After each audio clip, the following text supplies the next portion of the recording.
ಸಾಲ ಮನ್ನಾ, ಕೊಳೆ ರೋಗ ಸೇರಿದಂತೆ ವಿವಿಧ ಬೇಡಿಕೆಗಳ ಈಡೇರಿಕೆಗೆ ಆಗ್ರಹಿಸಿ ರಾಜ್ಯ ರೈತ ಸಂಘ ಹಾಗೂ ಹಸಿರು ಸೇನೆ ಜಿಲ್ಲಾ ಘಟಕದ ಆಶ್ರಯದಲ್ಲಿ ಜಿಲ್ಲೆಯ ರೈತರ ಸಮಸ್ಯೆಗಳ ಪರಿಹಾರಕ್ಕೆ ಆಗ್ರಹಿಸಿ ಪ್ರತಿಭಟನಾ ಮೆರವಣಿಗೆ ಮತ್ತು ಬೃಹತ್ ಹಕ್ಕೊತ್ತಾಯ ಸಭೆ ಡಿಸೆಂಬರ್ 17ರಂದು ಮಂಗಳೂರಿನಲ್ಲಿ ನಡೆಯಲಿದೆ ಎಂದು ಸುಳ್ಯ ತಾಲೂಕು ರೈತ ಸಂಘದ ಕಾರ್ಯದರ್ಶಿ ತೀರ್ಥರಾಮ್ ನಿರ್ಜಿಲ್ ಹೇಳಿದರು.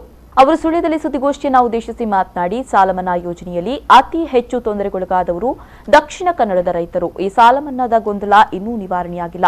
ಕಳೆದ ಬಾರಿ ಅರಂತೋಡಿಯಲ್ಲಿ ಪ್ರತಿಭಟನೆ ಸಂದರ್ಭ ಸಹಕಾರ ಇಲಾಖೆಯವರು ಬಂದು 15 ದಿನಗಳ ಒಳಗೆ ಸಮಸ್ಯೆಗಳನ್ನು ಇತ್ಯರ್ಥ ಪರಿಹರಿಸುವ ಭರವಸೆ ನೀಡಿ 1 ತಿಂಗಳು ಕಳೆದರೂ ಗೊಂದಲ ನಿವಾರಣೆಯಾಗಿಲ್ಲ. ಈ ಸಮಸ್ಯೆಯನ್ನು ಕೂಡಲೇ ಪರಿಹರಿಸಿ ಸಾಲ ಮನ್ನಾ ಹಣ ಬರುವಂತೆ ಮಾಡಬೇಕು ಅಂತ ಒತ್ತಾಯಿಸಿದರು. ಜಿಲ್ಲಾ ಮಟ್ಟದ ಒಂದು ವಿಶೇಷ ಹೋರಾಟವನ್ನು ಮಾಡ್ತಾ ಇದ್ದೇವೆ. ಮುಖ್ಯವಾಗಿ ಬೆಲೆ ಸಾಲ ಮನ್ನಾ ಈ ವಿಚಾರದಲ್ಲಿ ಈಗಾಗಲೇ ನಾವು ಹೋರಾಟ ಮಾಡ್ತಾ ಬಂದಿದ್ದೇವೆ. ಅದರಲ್ಲಿ ಪ್ರಾರಂಭದ ಹಂತದಲ್ಲಿ ಆಲೇಟಿ ಸಹಕಾರಿ ಸಂಘದಲ್ಲಿ ಕೂಡ ಮಾಡಿದ ನಂತರ ಅರಂತೋಡ್ನಲ್ಲಿ ಕೂಡ ಮಾಡಿದ್ವಿ. ಅಲ್ಲಿ ಜಿಲ್ಲಾ ರಿಜಿಸ್ಟ್ರಾರ್ ಅವರು ಬಂದಿದ್ರು. ಆನಂತರ ಜಾಯಿಂಟ್ ರಿಜಿಸ್ಟರ್ ಮೈಸೂರಿಂದ ಬಂದಿದ್ರು.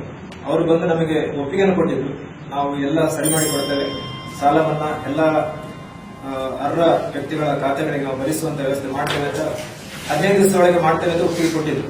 ಆದರೆ 15 ದಿವಸ ಬಿಟ್ಟು 1 ತಿಂಗಳಾದ್ರೂ ಕೂಡ ಏನು ಹೆಚ್ಚಿನ ಒಂದು ಪರಿಣಾಮ ಕಾಣದ ಕಾರಣ ಮತ್ತೆ ನಾವು ಅವರಿಗೆ ಲಾಕ್ ಮಾಡಿದ್ದಾರೆ. ಎಲ್ಲ ನಮ್ಮ ಅಕೌಂಟ್ ನಂಬರ್ ಲಾಕ್ ಮಾಡಿದ್ದಾರೆ. ಆ ಲಾಕ್ ಓಪನ್ ಮಾಡಿ ನಂತರ ಅಮೌಂಟ್ ಅನ್ನು ಅವರು ಡೈರೆಕ್ಟ್ ಅಪೆಕ್ಸ್ ಬ್ಯಾಂಕ್ ಇಂದ ಡೈರೆಕ್ಟ್ ಹಾಕುವಂತ ಒಂದು ವ್ಯವಸ್ಥೆ ಅಂತ ಹೇಳಿದ್ದಾರೆ.